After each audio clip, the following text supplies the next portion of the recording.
अस्सलामुअलैकुम, welcome back to my YouTube channel ZSK cooking official.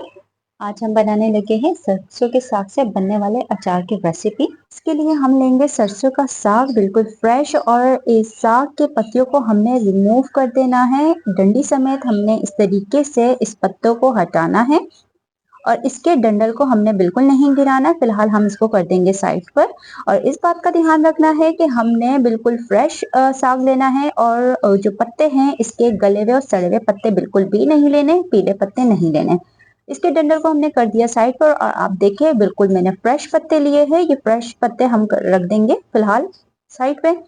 और इस डंडल को हमने उठाना है, और इसके ऊपर जो छिलका है हमने छिलका को कर देना है रिमूव। छिलका को जरूर रिमूव करना है। अगर हम इसको नहीं हटाएंगे इसके छिलकों को, तो ये जो डंडल है ये अचार में गलेंगे नहीं, और ये आपके मैदे में भी तकलीफ कर सकता है। और जरूरी बात मैं कहती चलूं, अगर आपके मैदे के पेशेंट्स है तो वो ये अचार ना खाए, इस अचार को अवॉइड करे तो ज्यादा बेहतर है। क्योंकि कुछ परसेंट हम इस साग को कच्चा रखेंगे जिसकी वजह से आपके मैदे में तकलीफ हो सकती है।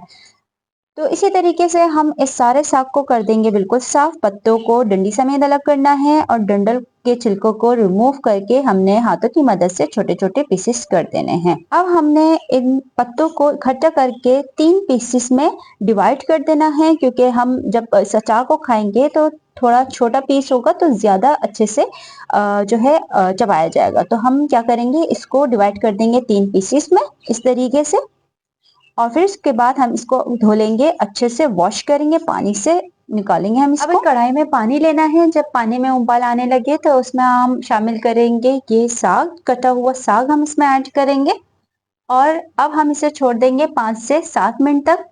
बस हमें इसको 3 से 4 उबाल आने तक इसको पकाना है, ज्यादा हमें इसको नहीं गलाना।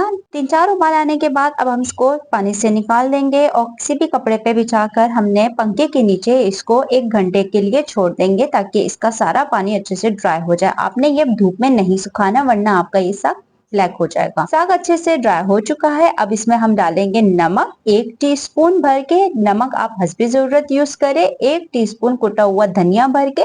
राई दाना 1 टीस्पून कुटा हुआ कूट के आपने ऐड करना है। और कुटे हुए लाल मिर्च आपने 1 खाने का चम्मच भर के वो शामिल करना है। सरसों का तेल आपने कच्चा शामिल करना है इसमें, आपने पका हुआ तेल नहीं शामिल करना। आपने पहले थोड़ा सा हाफ ऐड करना है, इसको अच्छे से मिक्स करना है। मसाले की मिकदार को आप कम और ज्यादा कर सकते हैं। अगर आप मिर्ची ज्यादा पसंद करते हैं तो कुटी हुई लाल मिर्च आप मजीद ऐड कर सकते हैं। इसी तरीके से अगर आपको खटाई ज्यादा पसंद है तो आप राई दाना की मिकदार को भी बढ़ा सकते हैं। सारा ऑयल ऐड करके हमने अच्छे से मिक्स कर देना है, और 3 से 4 दिन तक आपने इसको छोड़ देना है, ताकि ये अच्छे से सॉफ्ट हो जाए और ये साग अच्छे से गल जाए। आप देख सकते हैं अचार बिल्कुल रेडी है। उम्मीद करते हैं वीडियो अच्छी लगी होगी, तो दोस्त फैमिली मेंबर्स के साथ शेयर करें। इंशाल्लाह मिलते हैं एक नई रेसिपी के साथ। तब तक के लिए मेरी तरफ से अल्लाह हाफिज।